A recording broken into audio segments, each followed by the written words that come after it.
I just want my own checking account that if he wants access to, he has to ask me. It's the only piece of our finances that probably isn't completely shared. When you started living together, did you decide to merge your accounts and merge your finances? So when I met Mike, I had just come out of a really serious relationship, and part of the demise of that relationship was actually financial differences. And the way we approached our finances, we had chosen really early on to join everything because we thought, everything's better in two. And unfortunately, it did not actually serve a very good purpose for us. So when Michael and I met and eventually moved in together, we did not merge our finances, and presently still don't really have them merged. We have a shared card that we both use, but predominantly our savings accounts and our checking accounts are separate. Yeah, I think it's different for everyone. For our particular circumstance, being self-employed 5 years and having to reinvest a lot of my own money into the business, it's not as easy as just saying let's merge or let's keep them separate. We work in conjunction when it comes to that account, but other than that, she's got some of her own stuff that she works on. I'm pretty much aware of it. She's very much aware of what I've got going on too. We have sort of a hybrid approach. So we each have our own individual checking accounts, but we do have a joint checking account that we sort of divide part of our weekly, our bi-weekly paychecks into, and then we also have a joint savings account. It's been easier because I'm typically the one who's in charge of paying the bills and making sure that everything's, on time and on schedule, and when stuff's coming in and when it's not.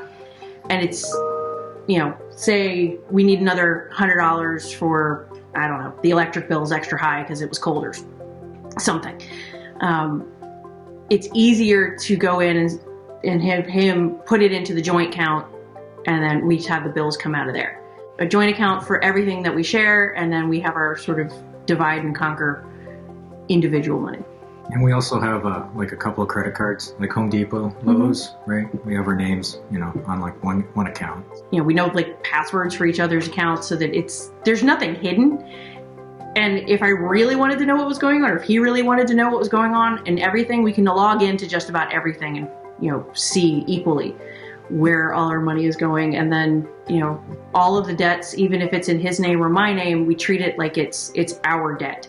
And we work on, tackling it together. I think we may have had a joint checking account when we first got married. And I don't remember if we kept that too long. We end up with our own accounts, and we share credit cards, and all our accounts are titled. They used to be joint. Now they're in living revocable trust. I was thinking that when Peter and I first got married, that as a result of the wedding, we had like a total of about $3,000 to our name, and I have no clue what we did with that. But that was kind of like what we had. What Peter set up, and I was like, why are we doing this? Has our banking accounts all set up with different categories, so that, when we need to do some kind of major car repair or replace a car, there's an automobile, there's a vehicle account, and we know that there's money there because that's every month, whatever income we have is even now in retirement getting divided up into those accounts. So I've maintained my own checking account, which is probably the only thing that Peter doesn't have direct access to. I can't explain why, but I just want my own checking account that if he wants access to, he has to ask me. It's the only piece of our finances that probably isn't completely shared. But there's not that much in it to worry about. So.